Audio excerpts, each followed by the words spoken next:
Na, dar kartą labą dieną visiems, katrie žiūri. Aš dabar pražiūrėjau tokius video, kur apie tą riaušių bylos teismą. Ir, žinot, man susidaro įspūdis, kad tokius kaltinimus žmonėms galėjo parašyti, na, psichinių ligonių tokio žmogaus jau nepavadinsi. Čia turėtų būti specialiai treniruotas idiotas. Ir greičiausiai ne vienas, nes vienam, kad ir labai gerai apmokytam būti idiotų, žmogui tai nesigautų.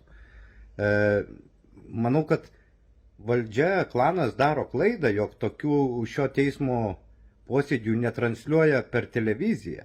Tai būtų daug geriau negu serialas Tiesiog Marija ar Santa Barbara. Kiekvieną trečiadienį būtų skelbti galima nedarbo dieną, nes žmonės realiai sėdėtų prie televizoriaus ir žiūrėtų šitą, kaip čia dabar, dramo komedija ar kaip? Tai, nu, kaip komedija, bet baudos ir bausmės skiriamos realios jos aktoriams. Ir apgailėtina, kada žmonės, paprasti piliečiai, tokie kaip visi žmonės, šito klano yra verčiami būti aktoriais, ir jeigu jie atsisako dalyvauti šitam dramo komedijoje, tai jie baudžiami realiomis bausmėmis. Tai, žinokit, kviečiu peržiūrėti, ta prasme, ir iki galo, nes tikrai pasijuoksit, yra iš ko pasijuokti. O šiaip beje ir Antanas linkėjimus visiems perduoda, tad gero žiūrėjimo. Tačiau tarp asmenų, kurie buvo toje aikštelėje ar tiesiog prie pareigūnų su skydais, matėte, kad būtų sulaikomi asmenys, ne pareigūnai? Ta prasme, klausimas yra toks, ar buvo... Aš mačiau, kad buvo sulaikomi kokie nors asmenys, taip? Taip, noriu patikslinti. Ne pareigūnai. Tai be abejo, kiti asmenys, mitinguotojai. Taip, mačiau, kad buvo sulaikomi. Tai gal galite ir papasakoti? Gerai, o dabar klausimas, tai dėl tos priesaikos, ar čia viskas tvarkoja, kad jūs prisiekėt tekstą, paskaitėt kaip nukentėjusysis, o realiai esat liudytojas, tai ar jums priesaikos nereiktų per naujo perskaityti? Pasitarkit su advokatu, kitas klausimas. Gerai, kitas klausimas. Sakykit, ar matėt žiniasklaidos atstovus? Čia yra klausimas, taip? Taip, ir štai buvo klausimas, bet teismas nenori jums leisti atsakyti, tai tada aš kitą klausimą užduodu. Ar matėt žiniasklaidos atstovus? Jo, mačiau. Kokios žiniasklaidos? Nepamenu, daug buvo ten žmonių su kamerom. O kaip jūs atskyrėt, kurie žiniasklaidos atstovai, kurie ne? Didelė kamera buvo. O dar kaip, o reporteriai kamerų neturi, tai kaip atskyrėt, kas yra reporteriai? Reporteriai mikrofoną turėjo didelį. Mikrofonai. O tie, kur su diktofonais vaikščia, matėt? Šitų nemačiau. O su telefonai žiniasklaidos atstovus filmuojančius matėt? Telefonų daug mačiau, neatskiriu, jie buvo žiniasklaidos atstovai ir kas. Supratau. Dabar sakykit, ar matėt, kaip policininkas lazda stūmė žmogų? Kurioje vietoje tai buvo? Pačioj pradžioje įvykių, ar matėt, kaip prieina policininkas? Yra vaizdo įrašas ir internete jis yra, kaip policininkas lazda dviem rankom pastumė stovintį žmogų. Nepamenu, ar mačiau, nes net nežinau, apie kurį momentą mes kalbam. Tai aš dar kartą sakau, tik pati pradžia, tik tai įvykiai, kai buvo žiniasklaidos atstovai susirinkę vienoj krūvoj ir vos pačioj pradžioj. Dar buvo šviesu, kaip jūs sakote. Tai mes čia kalbam apie kurią vietą? Prie Seimo vartų. Baigiam diskusijas. Jums klausimas, ar matėt, kaip policininkas stumė? Jeigu norit vietas aiškintis, tai daug policininkų stumdė žmonės, aš suprantu, ne? Tai jums nereikia konkrečiai. Pasakot, matėt, nematėt. Ir reikėtų šioje vietoje atskirti, kada matėt, nurodykit, ar matėt iš vaizdo įrašo įvykio vietoje, kad nebūtų interpretacijos. Įvykio vietoje nepamenu, kad būčiau matęs, nes jeigu kalbant apie vartus, tai jo, mes tą buvom pačiam gale ir tiesiog to nematėm. Gerai, tai tada mano klausimas tada iš to kyla, ar kiek kartų ir kurios policininkus matėte stumdant žmonės? Mačiau tik tai, kai su skydais atstuminėjo žmonės ir tuo momentu, kai... Teisingai supratau, jūs visiškai nenukentėjot šitų įvykių? Ne, nenukentėjau. Dabar jums sakykit, tik atvykus ir prisiparkavus automobilius, kaip jūs sakėt, gatvėje. ar jau vyko neramumai, susistumdymai su policija, ar ne? Susistumdymų nemačiau, kai atvykome, tiesiog matėme, kad labai daug žmonių yra prie įvažiavimo į Seimą. Ar sakykit, daug žmonių tai yra blogai kas nors, negerai? Nežinau, ne man tai spręsti. Ar tai yra viešos tvarkos pažeidimas, nes jūs jau šitą tai galite spręsti, kompetenciją turit būti daug žmonių vienoje vietoje, ar tai yra viešosios tvarkos pažeidimas? Šio įvykių negaliu spręsti, o apie skirtingus atvejus galiu. Aš apie šį klausiu, tai pasakykit, nu, tai ar jūs esat policininkas, matot daug žmonių, tai čia pažeidimas ar ne? Kalbant kontekste apie tai, ar tai yra tam leidimas ar nėra pagal susirinkimų įstatymą, tai reikia pagal tai spręsti. Gerai, tai aš vis tiek tada nesupratau. Tai jūs mato daug žmonių stovinčių, tai jau čia pažeidimas ar ne? Jeigu tai yra nesuderinta pagal susirinkimų įstatymą, tai netitinka normų, tai manau taip. O jūs skaičiavot, žiūrėjot, ten suderinta, nesuderinta, tikrai? Aš to tikrai nedariau. Bet kaip tik tada įvertinot, kad nieko tokio, ar kaip čia? Aš nevertinau. Kokių veiksmų ėmėtės, pamatė daug žmonių? Vykdžiau nurodymus. Kokius? Eiti prie minios iš paskos pareigūnų kitų. Iš paskos kitų pareigūnų. Tai tiesiog priekį jūsų ėjo pareigūnas, o jūs kaip pančiukai į eilę, taip? Teisingai supratau? Kandidatai be komentarų, jeigu sugebat užduodat klausimus, prašau. Dabar klausimas, jeigu ten sakėt, buvo ramu, tai jūs ko ten ėjot? Nes taip nurodė? Nes mes, kaip supratom, tai buvo užbarikaduoti vartai ir negalėjo judėti nei transportas, nei niekas ir panašiai. Jūs konkrečiai ką supratot? Aš ką supratau, kad minia neleidžia įvažiuoti į Seimą transportą, nei įvažiuoti, nei išvažiuoti, jie neturi tam leidimo. Bet tokios informacijos neturėjot? Aš tai supratau. Jūs tik taip supratau. Dabar klausimas, jūs ten pasakot, duodamas parodymus, kad perstatėte automobilius. Tai kokiu tikslu vienas dalykas priparkavot, ar jums kas nurodė, ir kodėl perstatėt, patraukėt automobilius vienus ir pastatėt kitus, jeigu buvo aiškiai žinoma, kad mėtomi akmenys? Nelabai supratau klausimą, bet pabandysiu atsakyti. Tai esmė yra ta, kad... Tai aš galiu dar kartą paklausti, jeigu jums aiškiau, kad būtų. Kandidatai, būkit kantrus, gerbkim viens kitą. Liudytas pradėjo atsakinėti, klausom. Jis sako, nesuprato klausimą. Aš girdžiu, ką sako, jūs mane girdit? Tai aš girdžiu puikiai. Jeigu jūs puikiai girdite, tai prašau klausotės, gerai? Ne tik šnekat, bet ir klausotės. Prašau, liudytas, atsakykit. Tai dėl automobilių perstatymo. Automobiliai buvo perstatyti, pradžiai buvo pastatyti 2 antriaušiniai automobiliai Volkswagen Crafter tam, kad dalis pareigūnų būtų apsaugota tiek nuo akmenų, tiek jie galėtų keistis. Vėliau pastebėjus, kad pareigūnų eilė yra daug didesnė, tai buvo papildomai pasitelkti dar 2 policijos automobiliai. Tai dar vienas antriaušinis Volkswagen Crafter ir mano vairuojamas Volkswagen Transporter. Ir automobiliai buvo ryšium su to statomi, kad policijos pareigūnai būtų apsaugoti nuo akmenų bei galėtų keistis. Ta prasme keistis, kad atsiradus nuovargiui perimtų kiti pareigūnai ir taip pat galėtų išsėstis automobiliuose. Supratau. Ar jums žinoma ir gal galite įvardinti tą asmenį, kuris priėmė sprendimą naudoti automobilius kaip skydą? Kas priėmė šitą sprendimą ir būtent kieno tai buvo idėja, negaliu atsakyti, bet konkrečiai kalbant apie tai, kad aš pervariau automobilį, tai buvo tiesioginio vadovo nurodymas. Ir tikslas, jeigu gerai supratau, tai automobilius naudoti kaip gyvą skydą ir kad bus žinant aplinkybės, kad jie bus suniokoti. Kandidatai, ką jūs supratot, pasilikit savo gerai, kad jums automobiliai gyvi, mes supratom, tai dabar prašom klausimų, ar turit? Aš pasitikslinu klausimą. Nereikia tikslinti, užduokit klausimą ir girdėkit atsakymus. Net nesuprantu.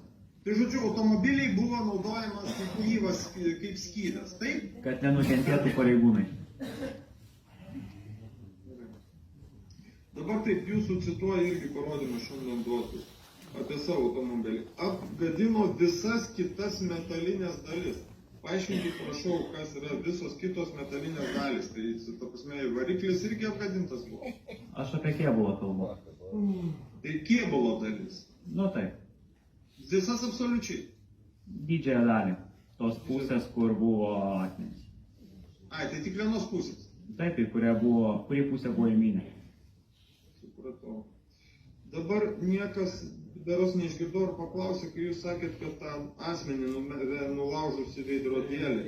Ar jums pavyko jį nufilmuoti ar ne? Nes tokio klausimo lyg tai negirdėjau. Ne, nepavyko, nes tas buvo labai greitai, bet tai galėjo nufilmuoti tarnybinio automobilio kameros. Galėjo nufilmuoti. O kaip jums žinoma, ar įrašas yra perduotas tyrėjam? Man tai nėra žinoma.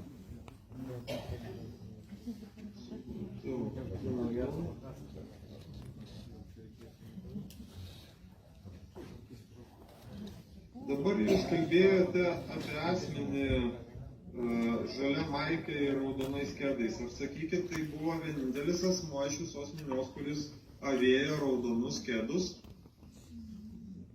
Gal raudonus kedus ne vienas asmuo dėvėjo, bet derinys toksai ir būtent tūsai, tai aš vieną tokį tik asmenį mačiau. Tai dar patikslinkit, prašau, kad būtų aiškus atsakymas, ar pastebėjote kitus asmenis, avinčius, tiksliau, raudonus kedus? Kad neištrauktumėm žodžių iš konteksto, tai sakau, vienas asmuo buvo su raudonais kedais, žalia maikė ir rusiukas. Tai buvo tik vienas asmuo atitinkamas šios klausimas, parodos. ar dar pastebėjot asmenų raudonais kedais? Toks man klausimas. Gal ir buvo. Neatmetu tokias galimybės, taip? Tai va. Dar mano klausimas toks apie Lobovą. O tai ką blogo padarė Lobovas, kalbėdamas apie koroną? Nežinau, kas buvo, bet jis tiesiog kalbėjo per mikrofoną ir buvo tarp mūsų ir minios vidury. Tai yra administracinis nusižengimas ar ne? Ne, aš tai vertinu. Ne, jūs tai vertinate. Nu, bet kaip pareigūnas kompetencija, kaip turi. Dabar apie greitą automobilį, ar sakykit, ten klausė, o jūs matėt moterį, kuri buvo apipurkšta dujom, neteko sąmonės ir jai buvo iškviesta greitoji pagalba? Ne, nemačiau. Supratau, dabar jūs įvardinot tokį žodį, kurį esu jau anksčiau žiūrėjęs ir neradęs lietuvių kalbos žodyne.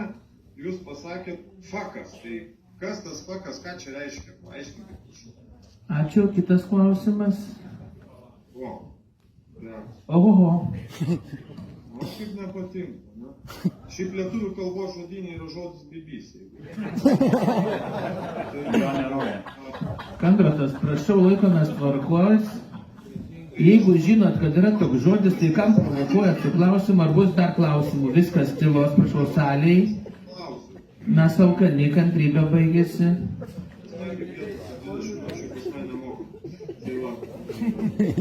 Tai dabar apie mane klausiu. Ar mane matėt, sakykit, ką aš dariau, nes minėjot mano vardą pavardę? Taip, aš jūs mačiau, kad tai ką darėt, tai neišvežiu. Tiesiog mačiau, kad jūs ten buvo. Vienoj pusėje vaikščiot, kitoj pusėje vaikščiot, kažką kalbėjot, ten filmavot. Tai mačiau. Tai matėt, ne? Gerai. Dabar jūs irgi dar tokį momentą pasakėt, kad patikslinkit, prašau, ar aš gerai supratau, klausydamas jūs, tai pareigūnai purškė dujas ant pareigūnų? Aš taip sakiau? Nu, bet paaiškinkit tą momentą, nes aš likau ir nesupratęs. Tai purškė pareigūnai ant kitų pareigūnų dujas ar ne? Pareigūnų tikrai nepurškė dujų. Nepurškė. O tai tada sakykit, kaip atsidūrė dujos ant pareigūnų, dėl ko jie ten ašarojo? Dėl gamtos reiškinių, vėjas ir panašiai. Tai ta prasme, vėjas buvo, kurios sudėti dujos, ar kaip? Kantrybė nebegalinė, kitas klausimas. Gerai. Policija naudoja garsinės granatas, jūs atsakėte, tik tai jų nebuvo. Dar patikslinkit irgi vieną momentą, jūs taip kategoriškai manėt, tai tą sprogimą apie tą.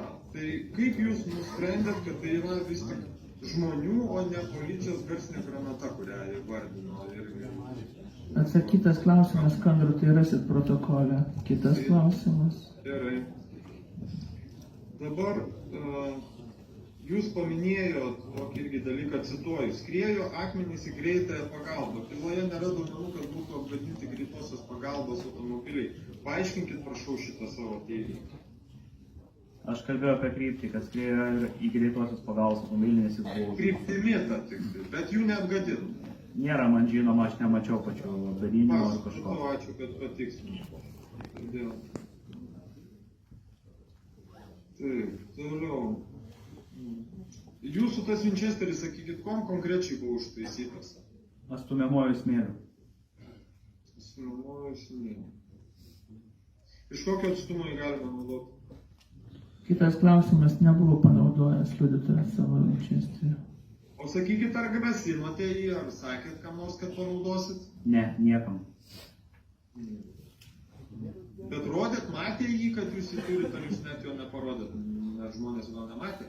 Jisai didžiąją dalim kabėjo man ant nugaros. Jis prikabintas buvo, rankose jūs jo neturėjo. Rankose buvo tik tai tada prieki pakabintas, kai buvo didelė žmonių minė ir buvo rizika, kad jisai gali būti atimtas. Tada pasiėmėte rankas, kad netimtų, taip? Jo, vamzdžių nukreipus į žemę. Bet jūs buvo trečias eilėje, tai kokia buvo ta rizika iš jūsų atimti? Iš jūsų eilės pareigūnų ir skrydai. Momentų buvo labai daug, buvo, kad minė buvo prie pat mūsų, buvo, kad minė bandė laužtis per skydus, kai stūmėm. Buvo momentų, kai jau link automobilio jį pervaryti į kitą vietą. Tai aš trečias visą laiką nebuvau šiais momentais. Dabar sakykit, jūs su tuo ginklu, kai ėjot pervarėt automobilį, irgi jį turėjot? Visada. Visada jūs. O tai kai vairavote, jūs automobilį pervarinėjot rankos abiem vairo, kur tuo metu buvo ginklas? Jisai buvo šone prisektas prie manęs. Gerai.